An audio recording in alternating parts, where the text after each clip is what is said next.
You ever notice how the people who really make a place run are the ones nobody ever sees? That was Maria Santos at St. Mary's General Hospital. 8 years, same blue scrubs, same worn-out cart, gliding along those too bright corridors, cleaning blood off gurneys while doctors and nurses flew past her like she was part of the wallpaper. And honestly, that suited her just fine. She knew how to vanish, how to disappear into the background except on that one rainy Tuesday night when the world came crashing through the ER doors and forced her to become someone else. Someone nobody at St. Mary's would ever forget. It was just after midnight, and the hospital was quiet in that weird way you only get at 3 in the morning, machines beeping, the occasional muttered prayer from a family member, lights humming overhead. Maria was moving down the hall with the practiced grace of a woman who spent 1,000 nights gliding past the edge of people's lives. You'd look at her small, lean, hair pulled tight under an old ball cap, brown eyes always moving, clocking every detail and maybe think she was just a little too sharp for janitorial work. But nobody really asked questions about her past, and that was the way she liked it.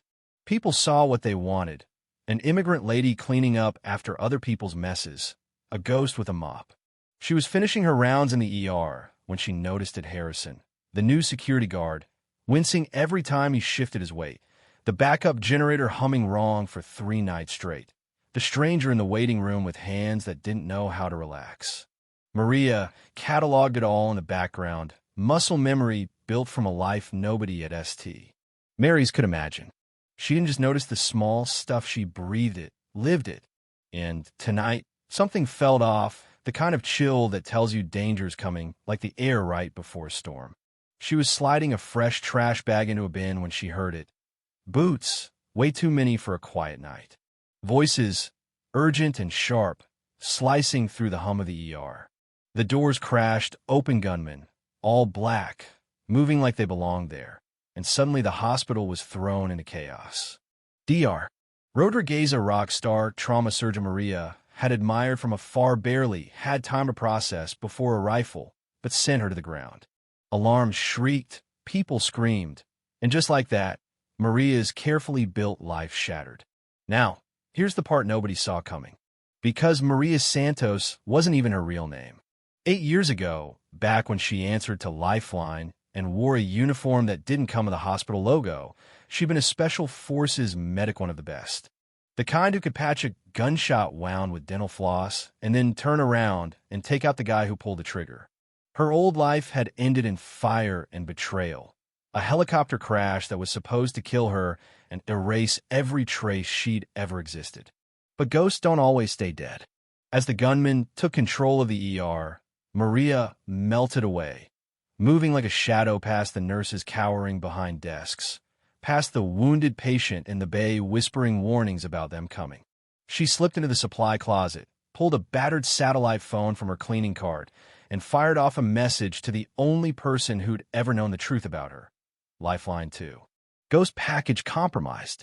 Immediate extraction required. 30 seconds later, negative. Too hot. Hunker down and wait. So that was it, no backup, no cavalry. Just Maria, a handful of scared staff, and a hospital full of vulnerable people, with a pack of professionals hunting someone they'd barely begun to suspect was even there. You know that feeling when something in your gut tells you the worst is coming, but there's nowhere left to run? That was Maria. For 8 years, she'd kept her head down, trusted her instincts, stayed invisible. But now, with masked men combing the halls and the police locked out, she felt the old training click back into place. She watched the gunmen, 6 of them, minimum, too disciplined to be street thugs. These were contractors, maybe ex-military, moving to a plan. And their radios kept crackling with one word she recognized, a call sign nobody in Chicago should know. Lifeline. It hit her then. She wasn't just a witness. She was the prize. There's a certain point where you realize nobody's coming to save you, and the only thing left to do is fight. Maria ducked into a maintenance passage, her mind racing. She needed weapons, intel, and edge anything to even the odds. First move, get Dr. Rodriguez and the staff somewhere safe. She slipped back into the chaos, found the doctor stunned behind the nurse's station. "Lock down the ER," Maria whispered, her voice low, urgent. "You trust me, Dr. Rodriguez just stared then nodded. They moved like ghosts, shepherding patients and nurses through service corridors, dodging the patrols sweeping the main halls. At one point, Maria clocked a gunman rounding a corner and didn't hesitate. She struck, fast and silent, dropping him with a move she practiced 1,000 times on men who'd never seen it coming. Rodriguez, watching, could only breathe. "Who are you?" "Someone who's not letting these bastards win," Maria said, stripping the gunman's radio and earpiece. With the ER in lockdown and the staff huddled in a reinforced surgical suite, Maria started playing her own game. She rigged air vents to pump sedatives from the pharmacy storage into the halls. She used her master keys to lock and unlock doors, leading the attackers in circles, sowing confusion and fear. One by one, she picked them off, not killing, just dropping them, making sure none of the chaos splashed onto the innocent people she'd sworn to protect. Every move she made, every corridor she ducked through, she was haunted by memories her old team, gone because of a betrayal that had started long before tonight. And then came the twist. Over the radio, a voice she'd never thought she'd hear again, smooth, venomous, a ghost from her nightmares, Colonel David Kane. The man who'd sold out her team, sent them into a death trap to cover his tracks, now here in her hospital, hunting her with the same cold purpose. "You have something I need, lifeline," he drawled, "and I have something you care about, all those innocent lives." Kane wanted the files, evidence Maria had kept hidden for years, proof of his war crimes and arms deals, the kind of thing people killed to keep secret. If Maria gave him the files, he might let the hostages go. But she knew better. Kane didn't leave loose ends. If she gave in, everyone in that hospital was dead. She played for time, counter-offered, called his bluff over the comms, even as her heart broke when he revealed her old friend and only ally Tommy Martinez had been tortured and killed for information.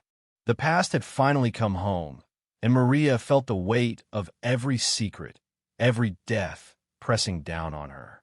But in that moment, the fear hardened into resolve. She would not let Kane win. Not here, not tonight. What happened next, you wouldn't believe unless you saw it yourself. Maria took the fight to Kane, using the hospital's ductwork and maintenance shafts to move unseen.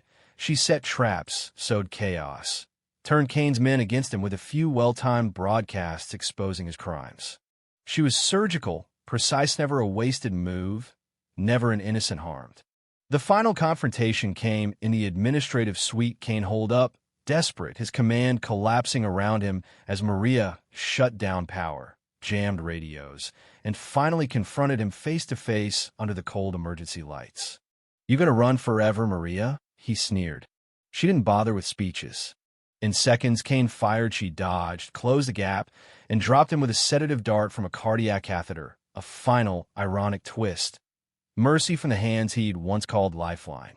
When the feds stormed the building an hour later, drawn by Maria's silent alarms and the flood of evidence she'd uploaded as insurancy, was all over but the headlines.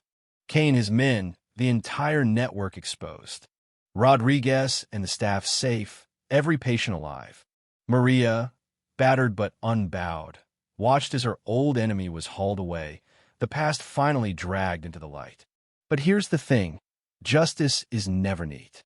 Maria never went back to St. Mary's.